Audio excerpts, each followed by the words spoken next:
तो दोस्तों नमस्कार, मैं हूं अनिल और फाइनेंस बुक में आपका स्वागत है। तो दोस्तों 10 जनवरी 2026 को भारत में सोने और चांदी के दाम इस प्रकार हैं। 24 कैरेट सोना लगभग 1,39,320 रुपए प्रति 10 ग्राम है और चांदी लगभग 2,48,900 प्रति किलोग्राम रही है। तो दोस्तों आज के दिन 10 जनवरी 2026 को ये है सोने और चांदी दोनों के दाम। तो आपको बता दें तो दोस्तों सोना बढ़ा इसलिए है क्योंकि वैश्विक अनिश्चितताओं और निवेशकों की सुरक्षित विकल्प की मांग के कारण सोने की कीमतों में हल्की बढ़ोतरी हो रही है। चांदी थोड़ी घटी है। अंतर्राष्ट्रीय संकेतों और रुपए में उतार चढ़ाव के चलते चांदी की कीमतों में मामूली गिरावट आई।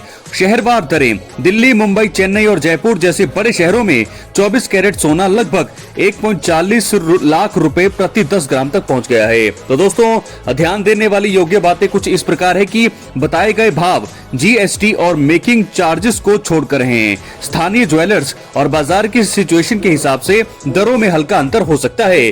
निवेश करने से पहले हमेशा ताजा दरें और विश्वसनीय स्रोत से पुष्टि करें। दोस्तों आपको बता दें कि सोने और चांदी की कीमतें लगातार बढ़ती घटती रहती हैं क्योंकि उन पर वैश्विक आर्थिक हालात, डॉलर की मजबूती, ब्याज दरें, महंगाई, मांग, आपूर्ति और निवेशकों की भावनाएं असर डालती हैं। और दोस्तों वहीं आपको बता दें कि सोना और चांदी की कीमतें क्यों घटती बढ़ती रहती है, अगर इसके बारे में भी आपको बताएं तो आइए वीडियो के अंत तक बने रहें। और अगर आप चैनल पर नए हैं दोस्तों सब्सक्राइब करने के बाद ऑल पर क्लिक करें। सोना और चांदी सिर्फ आभूषणों के लिए ही नहीं बल्कि निवेश और सुरक्षित संपत्ति के रूप में भी देखे जाते हैं। भारत जैसे देश में इनकी मांग बहुत ज्यादा है और यही कारण है कि इनके भाव में उतार चढ़ाव एक आम बात है। कभी अचानक तेजी आती है तो कभी गिरावट। इस उतार चढ़ाव के पीछे कई आर्थिक, राजनीतिक और सामाजिक कारण होते हैं। सोने चांदी की कीमतों को प्रभावित करने वाले मुख्य कारकों की अगर बात करें तो सबसे पहला कारण है वैश्विक आर्थिक सिचुएशन।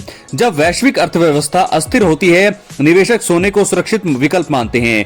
मंदी, युद्ध या महामारी जैसी सिचुएशन में सोने की कीमतें हमेशा बढ़ जाती हैं। और दूसरा जो सबसे महत्वपूर्ण कारक है डॉलर की मजबूती। सोने चांदी की कीमतें डॉलर में तय होती हैं। अगर डॉलर मजबूत होता तो आपको बता दें कि सोने की कीमतें गिरती हैं और अगर डॉलर कमजोर होगा तो सोना महंगा होगा।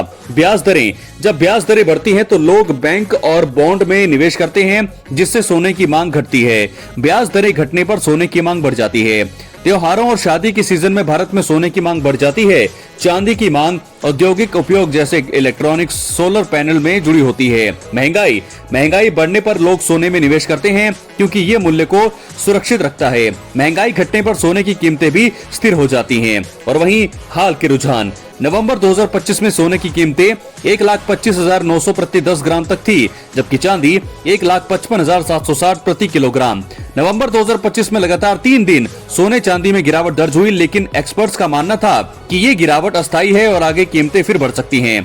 दिसंबर 2025 और जनवरी 2026 में वैश्विक बाजार में अस्थिरता के कारण सोने की कीमतों में तेजी देखी गई है। और वहीं इसके अलावा अगर बात करें निवेशकों के लिए बहुत ज्यादा महत्व है। सोना सुरक्षित निवेश है इसलिए लंबे समय में इसकी कीमतें बढ़ती रहती हैं। चांदी औद्योगिक धातु भी है इसलिए इसमें उतार चढ़ाव ज्यादा होता है। निवेशक अक्सर सोने को जो गोल्ड होता है उसको दीर्घकालिक और चांदी को अल्पकालिक निवेश मानते हैं। और दोस्तों भारत में सांस्कृतिक और सामाजिक प्रभाव की अगर बात करें तो शादी और त्योहारों में सोने की मांग बढ़ जाती है। ग्रामीण क्षेत्रों में सोना बचत और सुरक्षा का प्रतीक है। चांदी का उपयोग धार्मिक और औद्योगिक दोनों कारणों से होता है। भविष्य की संभावनाओं के बारे में अगर बात करें तो एक्सपर्ट्स का मानना है कि मध्यम अवधि में सोने को मजबूत सपोर्ट मिलेगा। चांदी की कीमतें औद्योगिक मांग और तकनीकी विकास जैसे सोलर एनर्जी से जुड़ी रहेंगी। और अगर वैश्विक ब्याज दरें घटती हैं तो सोने चांदी दोनों में तेजी आ सकती है।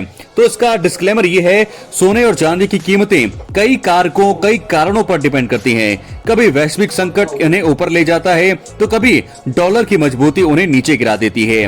भारत में इनकी मांग सांस्कृतिक और सामाजिक कारणों से भी प्रभावित होती है।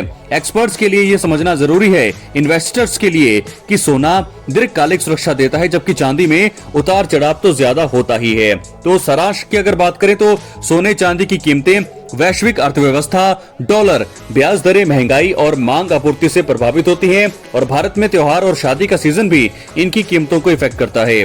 दीर्घकालिक यानी कि लंबे समय में सोना सुरक्षित सुरक्षित निवेश है, जबकि चांदी में ज्यादा उतार चढ़ाव जो है होता रहता है। अगर दोस्तों आप एक ग्राफ के जरिए समझना चाहेंगे तो आप कमेंट करिए, मैं ग्राफ के जरिए आपको जरूर बताने की कोशिश यहाँ पे करेंगे कि किस प्रकार सोना और चांदी इफेक्ट करता है हमारे फ्यूचर की योजनाओं को लेकर के। तो डेली यहाँ पर आपको मिलेगी अपडेट सोना चांदी की कीमतों को लेकर के, क्या है भारत में, क्या हो रहा है भारत में, भारत से बाहर, बहुत सारी चीजों पर जो है इसका असर होता है, क्यों कीमतें बढ़ती हैं, क्यों कीमतें घटती है, ये सारी चीजों के बारे में डेली आपको जानने को मिलता रहेगा। अपनी राय कमेंट बॉक्स में जरूर दें दोस्तों। चैनल पर नए सब्सक्राइब करें। बहुत बहुत धन्यवाद।